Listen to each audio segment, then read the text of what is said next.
بسم اللہ الرحمن الرحیم۔ السلام علیکم۔ شادی سے پہلے میں ایک ادارے میں جاب کرتی تھی۔ شادی ہوئی تو سوچا کہ اب جاب نہیں کروں گی، مگر شوہر نے شادی کے دوسرے دن ہی جاب پر جانے کی بات کی اور کہا ابھی میری بہت سی مشکلات ہیں، اس لیے میرا ساتھ دو۔ یہ سن کر میں رنجیدہ ہو گئی مگر جاب شروع کر دی اور اپنے شوہر سے کہا کہ جب میرے بچے ہوں گے تو میں جاب چھوڑ دوں گی۔ اس نے کہا ہاں ٹھیک ہے۔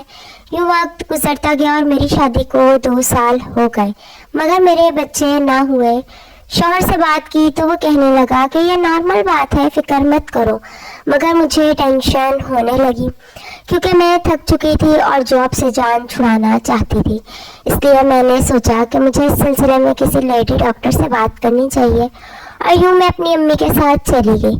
وہاں پہنچ کر ڈاکٹر نے میرا چیک اپ کیا اور اس کے بعد ایک ایسا سوال پوچھ لیا جسے سن کر میری روح لرز گئی، کیونکہ میرے بچے اس لیے نہیں ہو رہے تھے کیونکہ کوئی نہیں چاہتا تھا کہ میں ماں۔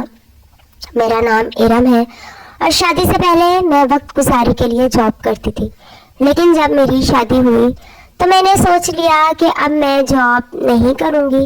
شادی سے پہلے میں ایک ادارے میں جاب کرتی تھی اور وہاں مجھے بہت اچھی تنخواہ ملتی تھی، چونکہ میرے بھائی اور ابو بھی جاب کرتے تھے اور ہمارے گھر کا گزارا اچھا ہو رہا تھا، اس لیے اپنی ساری تنخواہ میں خود ہی خرچ کرتی تھی۔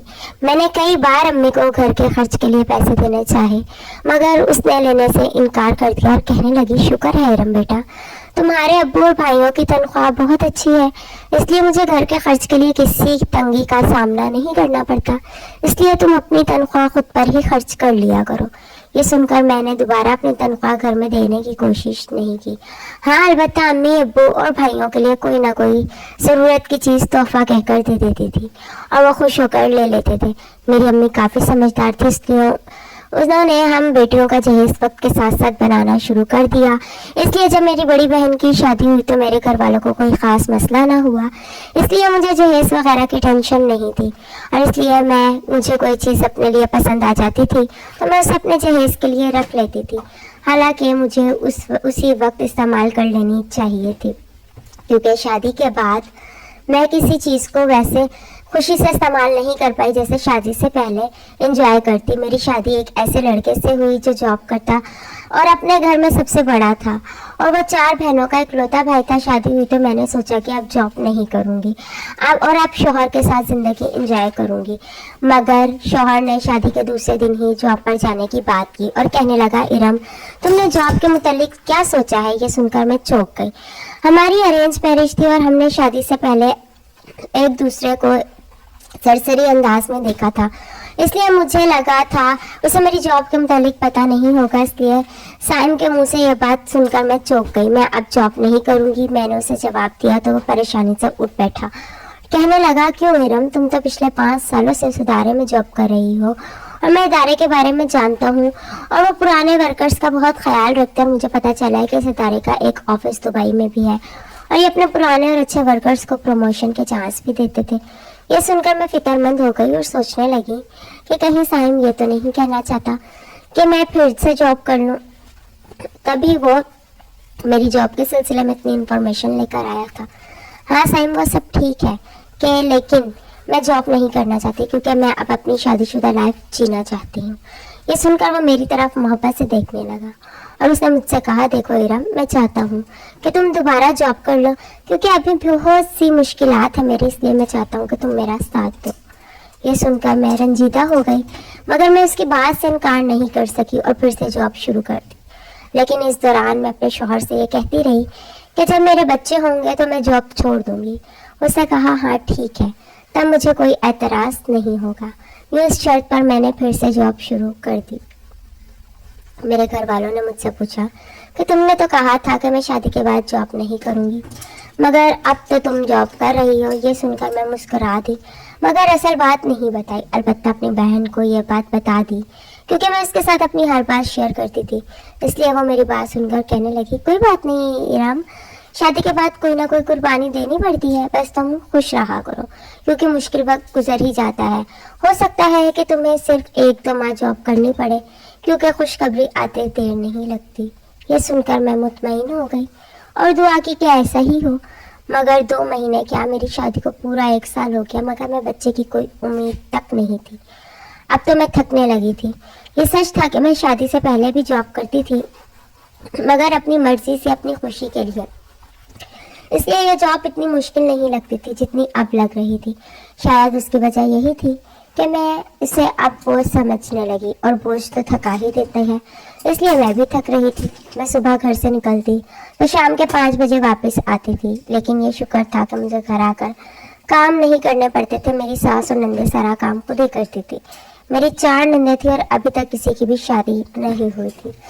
اس کی وجہ یہی تھی کہ وہ چاروں اتنی خوبصورت نہیں تھی اور ان سب نے ہی میٹرک کے بعد تعلیم کو خیر بات کہہ دیا.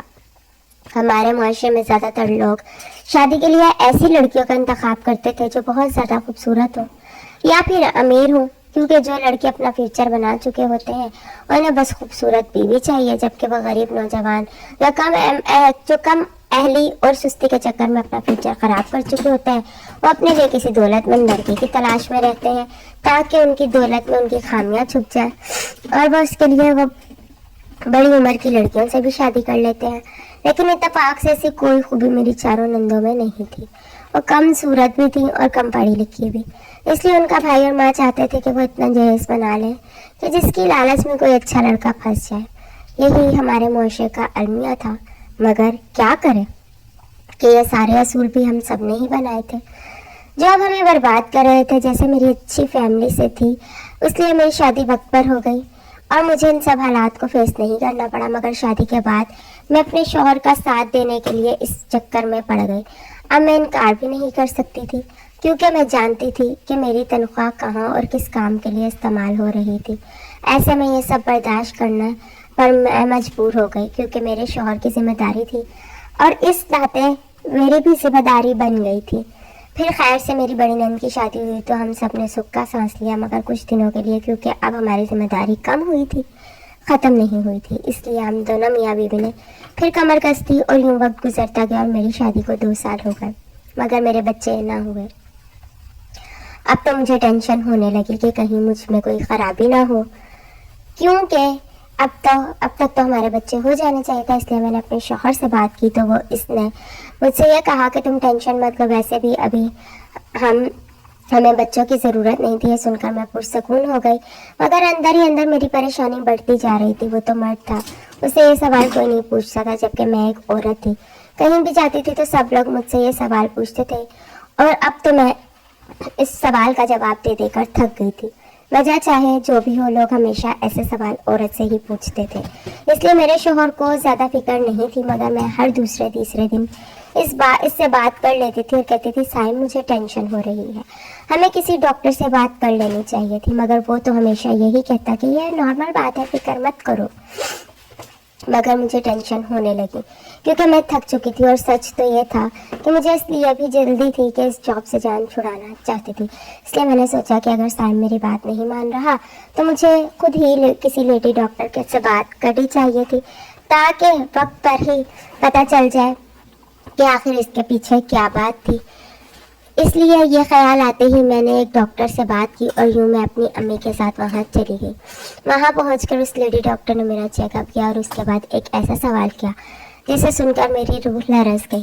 اس ڈاکٹر نے مجھ سے پوچھا کیا آپ اس سے پہلے کوئی ایسی میڈیسن لے رہی تھی جس سے آپ کے بچے نہ ہوں. یہ سن کر میں ہکا بکا رہ گئی اور اسے جواب دیا کہ نہیں، میں نے کبھی ایسی میڈیسن نہیں لی. یہ سن کر اس نے مجھے بتایا کہ آپ بالکل نارمل ہو اور اب تک آپ کا بچہ ہو جانا چاہیے تھا اور ہو سکتا ہے کہ آپ کے شوہر بچہ نہ چاہتا ہو. یہ سن کر میں ششت رہ گئی، یہ تو میں نے سوچا ہی نہیں تھا. اس لیے میں گھر آئی تو شوہر سے یہ سوال پوچھ لیا سائم کہ آپ نہیں چاہتے تھے کہ ہمارے بچے ہوں.